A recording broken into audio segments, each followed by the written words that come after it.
사직동 토박이가 읽어주는 롯데 이야기 롯개미 사직동 야구에서 안녕하십니까 우피입니다. 네, 직관을 드디어 다녀오긴 했는데 다녀오자마자 이제 다시 무관중으로 돌아왔습니다. 그래서 참 다행인가 싶기도 하고 그래도 갔다 나왔으니까.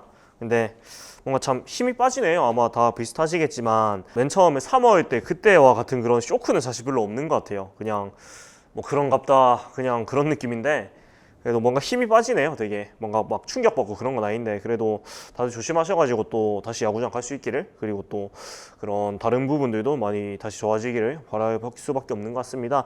그래서 뭐 간단하게 직관 후기를 조금 말씀을 드리자면, 제가 2번을 갔다 왔거든요. 직관을 그래도 굉장히 짧은 시간 동안 한 2주 정도 관중 입장이 됐었는데, 짧은 시간 동안 그래도 2번 정도 갔다 왔는데 한 번은 이겼고 한 번은 졌습니다. 근데 첫날 갔던 그 김준태 선수 말로 홈런 나왔던 경기, 그때는 뭐 그보다 더 좋을 수 없었죠. 볼 수 있는 모든 걸 다 봤습니다. 그래서 뭐 그보다 더 좋을 수가 없었는데 둘째 게임은 그 일요일 게임이었어요. 그 8월 16일 일요일 게임이었는데, 이때 이제 낮 게임이었는데 딱 갔는데 가고 들어가 좀 있다 하니까 이제 무관중으로 돌린다, 거리두기 2단계 발령한다, 그 이제 메시지가 날아오면서 오늘이 마지막이구나 싶어가지고 사진만 굉장히 열심히 찍은 그런 기억이 나고, 오늘은 사실 그렇게 많이 얘기할 게 많이 있지가 않아가지고 2개 정도 소식을 준비를 했습니다.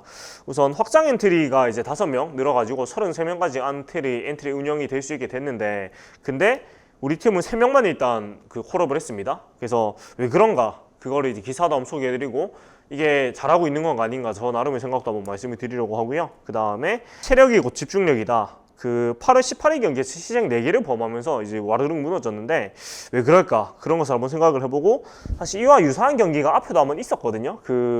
고척에서 언제쯤이었나요? 6월쯤이었나? 그때 김동환 선수가 1수 자리에서 화려한 실책을 2개나 범했던 그 경기가 있는데, 사실 그것과 비슷한 느낌이 아닌가라고 저는 생각을 하고 있긴 합니다만은, 뭐 한번 좀 찬찬히 뜯어보면서 왜 이랬을까 이거 한번 보도록 하겠습니다.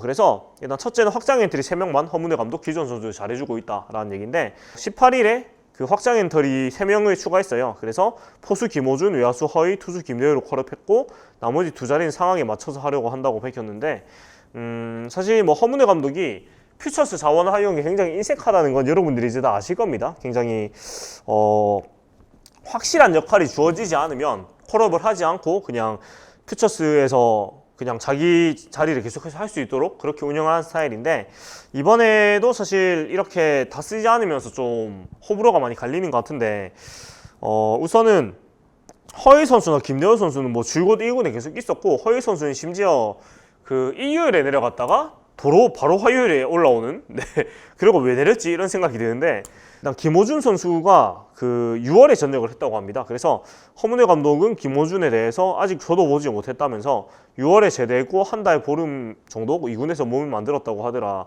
2군에서 가장 좋은 포수라고 해서 추천을 받았다고 설명을 했고, 연장전을 가게 됐을 때 포수 자원이 추가로 필요할 것 같아서 한번 올렸다며, 김준태와 정보근의 체력 조절 문제도 고려했다고 설명을 했습니다. 그리고 5명을 할 수 있는데 3명만 추가한 거에 대해서는 일단 3명만 부르는 것으로 결정을 했다. 백업 선수들이 벤치에 있는 것보다는 필요할 때 활용하는 게 좋다고 봤다. 투수들이 과부하가 걸릴 때 변화를 주는 방법도 생각을 했다고 설명을 했습니다. 그러면서도 허 감독은 기존 선수단 운영에 변화를 주지 않겠다는 의지를 확인을 했는데, 기존의 한동희 마차도 안치홍이 잘하고 있는데 이들을 빼고 다른 선수를 넣을 수가 있느냐고 반문한 뒤 방도가 안 떠오르더라 라고 말을 했습니다. 그래서 기존 주전을 대체하는 것이 아니고 대타나 대주자 요원 보강을 위해서 확대 엔트리를 활용할 수 있지 않겠느냐라는 질문에 대해서 2군에서 4회 친다고 1군에서 홈런왕 될 수 없다고 잘라서 말했습니다. 대타를 써서 1경기, 2경기, 1경기, 2경기 이길 수도 있지만 오래 가지 않는다. 대타 성공률 2할밖에 안 된다면서 1군 선수들의 공에 감을 잡는다는 게 주전밖에는 안 된다라고 강조를 했습니다. 그리고 2군에서 치던 선수가 1군에 친다는 것은 무척 힘든 일이라면서, 주전이 무난다고 해서 대타를 써서 성공할 확률이 높지는 않다. 그건 내가 대타를 10년 동안 해봐서 누구보다 잘한다고 말했습니다. 사실 이런 허문회 감독의 워딩에 대해서 굉장히 좀 호불호가 갈리는 게, 좋게 생각하시는 분들은 사실 구구절제 틀린 얘기는 아니거든요. 그러니까 벤치에 앉아있다가 대타 때 제대로 활력을 발휘하는 게 사실상 쉽지 않고, 대타는 사실 2할만 쳐도 잘 하는 거라고 보통 얘기를 합니다. 그게 사실이기도 하고, 장기적으로 봤을 때 1군에 올라와가지고 벤치에만 앉아있다가 아무것도 못하는 것보다는 퓨처스에서 이제 선발 출장을 하면서 자기 역할을 명확하게 해 나가는 게 뭐 장기적인 시즌 운영이나 그런 기술적인 발전에 도움이 되는 거는 사실이긴 해요. 그래서 장기적으로는 맞는 방향이 아니냐, 다소 깝깝하긴 하지만 이런 의견도 있는 반면에 반대 의견은 허문회 감독이 사실 현역 시절에 거의 대타로만 활약을 하다가 이제 은퇴를 했기 때문에 너무 자신의 그런 뭐랄까 현역 생활, 그러니까 주전이 되지 못했던 현역 생활에 대한 거의 약간 트라우마 비슷한 수준이 아니냐 이렇게 생각하시는 분들도 계신 것 같거든요. 그러니까 물론 그 백업에서 벤치로 있다가 이제 못 출전하는 선수들이 안타까운 것도 맞고 그 선수들이 못 크는 것도 맞을 수도 있지만, 근데 감독은 그 선수들 한 명 한 명을 생각하는 게 아니고 어떻게 하면 오늘 우리 팀이 이길 수 있을 것인가를 생각해야 되는 자리라는 거지요. 이제 다르게 생각하시는 분들은. 그래서 물론 그 선수 개개인한테는 미안하고 좀 안타까운 일이지만 그 선수들이 현재 할 수 있는 역량을 파악을 하고 현재 가장 잘할 수 있는 역할을 시키는 게 감독이 할 일인데, 너무 그 뭐랄까 전부를 다 생각을 하고 너무 좀 뭐랄까 1군 주전이 못 되는 선수들에 대한 어떻게 보면 동정심이라고 해야 될까요? 그런 것을 너무 고려하는 게 아니냐 이런 의견도 있습니다. 그래서 둘 다 틀린 얘기는 아니에요. 둘 다 틀린 얘기는 아닌데, 저는 사실 개인적으로는 현재 지금 우리 팀의 상황하고 빗대어 봤을 때는 그래도 허문회 감독의 방향이 맞다고 생각을 하거든요. 왜 그러냐면 지금 우리 팀이 그 퓨처스에서 자원을 짜내 와가지고 한 1군, 2군, 네, 아니죠. 그러니까 뭐 대타, 대주자, 대수비 역할만 하는 선수들을 벤트리에 올려가지고 그 선수들을 뭐 한 어쩌다 한 번씩, 뭐 3, 4일에 한 번씩 그런 역할로 기용을 했다고 쳐요. 그럼 물론 게임을 더 이길 수는 있겠지만, 근데 우리 팀을 그렇게 해서 이긴다고 해가지고 올해 뭐 우승할 수 있는 전력이냐, 그건 아니거든요. 그러니까 지금 뭐 8월에 분위기가 좋다가 조금 내려가기도 했고 한데, 만약에 진짜 후반기에 대학진을 해가지고 우리가 플레이오프에 진출을 한다고 칩시다.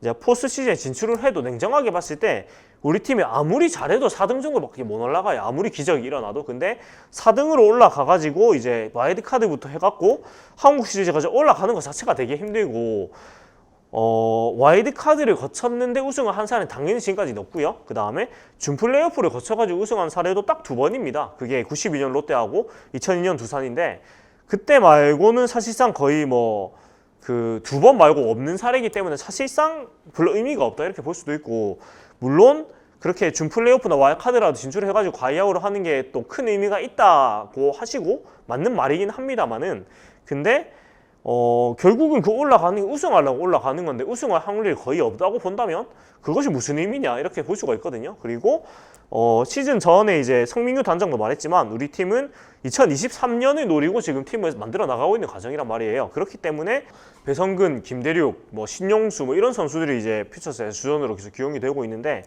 이 선수들이 지금 1군으로 올라온다고 해가지고 사실 몇 승이나 팀에 더해줄 것이며 그 선수들이 어차피 세대 교체가 돼야 되는 부분들인데, 지금 땡겨 쓰는 게 과연 득이 될 것이냐 실이 될 것이냐, 그거는 저는 실이 더 크다고 보고 있어서, 물론 깝깝하고 저놈 못하는 놈들 왜 안 바꾸냐 이런 생각하실 수밖에 없는데, 장기적으로 봤을 때는 저는 지금이 맞다고 봐요. 물론 저도 지면 싫습니다. 이기는 게 좋은데 결국은 우승을 못할 거면은 이게 무슨 의미가 있느냐 이런 생각이 들고, 그리고 그 뒤에 있는 얘기가 기존의 한동희 마차도 안치홍이 잘하고 있는데 이들을 빼고 다른 선수들을 넣을 수 있느냐, 방도가 안 떠오르더라.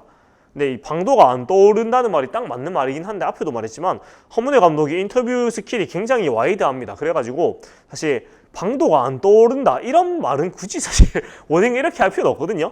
이런 것도 기존의 한동희 마차도 안치홍이 잘하고 있는 이들을 빼고 다른 선수를 넣을 수가 있느냐 이 말도 사실 워딩이 너무 센 것 같아요. 개인적으로는.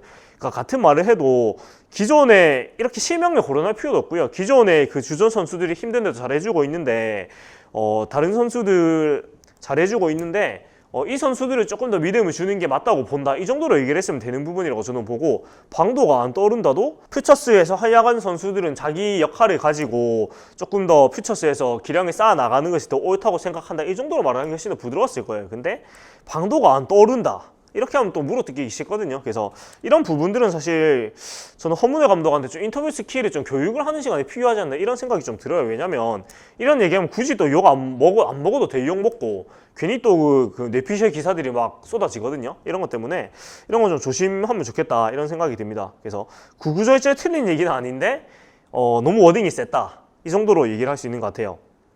그리고 두 번째로 넘어가서 체력이 곧 집중력, 롯데 3연패 역설, 실책 빈터로 감지된 이상진우, 이런 얘기가 있는데, 우선 그 8월에 분위기 좋다가 그 키움전부터 시작해가지고 3연패를 지금 8월 19일 현재로서 이렇게 되고 있는데, 허문회 감독 올 시즌 내내 선수들의 체력 관리에 신경을 쓰면서 시즌을 풀어나가려고 했습니다. 그래서 체력이 곧 집중력이라는 신념으로 체력 관리를 정말 뭐랄까 어떻게 보면은 미련할 정도로 정말 체력 관리를 많이 해줬단 말이에요. 그런데 그래서 이것이 이제 8월 초반 6연승으로 좀 이게 드디어 말이 되는구나 이렇게 생각을 해볼만 했는데, 근데 6월 이후에 6연승 이후에 이제 기세가 한편 꺾였어요. 그러면서 연패로 들어가고 있는데, 일단 18일 경기에서 그 레일리 선수란다. 스트레일리 선수가 4이닝 실점으로 이제 조기 강판이 되면서 조금 어려운 경기를 했는데, 허문회 감독은 두산과의 4연전이 고비라고 생각을 했다. 부담스럽고 무서운 경기들이 될 것 같다. 지난주부터 고민을 많이 했다면서 이를 의식을 했습니다.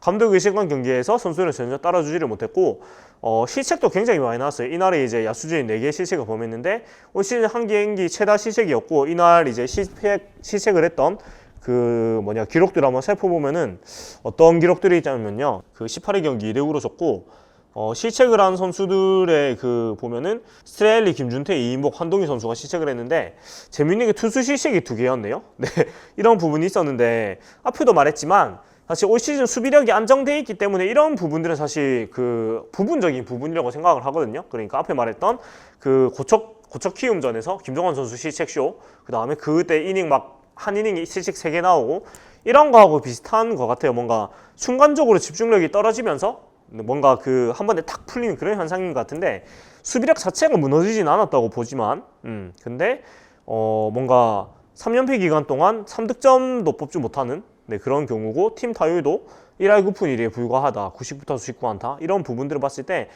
좀 체력적으로 갑자기 사실 많이 더워지면서 좀 무리가 있지 않나라는 생각이 들어요. 그러니까 부산 지역이 장마 기간이 끝나고 저번 주부터 굉장히 엄청나게 더워지면서 사실 아마 체력적으로 몸이 무거워질 수밖에 없고, 심지어 밖에서 운동 안 한 저도 굉장히 좀 몸이 무겁다고 느낄 정도니까 아마 운동하는 선수는 훨씬 더 심할 거란 말이에요. 그래서 뭐랄까 무더위에 아직 적응이 되지 않았다고 저는 보고 있고, 이런 부분들이 조금 지나고 나면은 아마 이런 더위에 대한 적응도 되고 조금 체력 관리하는 방법도 다들 생길 거라서 어처구니 없는 실책은 저는 나오지 않을 거라고 보기는 봐요. 근데 이제 다만 어려운 게 줄줄이 강팀하고 경기들이 아직 남아있는 상황인데, 일단은 이날 경기 때 쭉 스트레일리, 정보근 배터리로 가다가 스트레일리, 김준태 배터리로 바꿨는데 한번 무너졌단 말이에요. 근데 스트레일리 선수가 신도 아니고 언젠간 한번 맞습니다. 근데 한번 맞을 때도 됐고 했는데, 한번 맞을 때가 돼서 맞았다고 저는 생각을 하는데, 이제 샘슨 선수를 살리기 위한 마지막 방도로 이제 포수를 정보근 선수로 바꿔가지고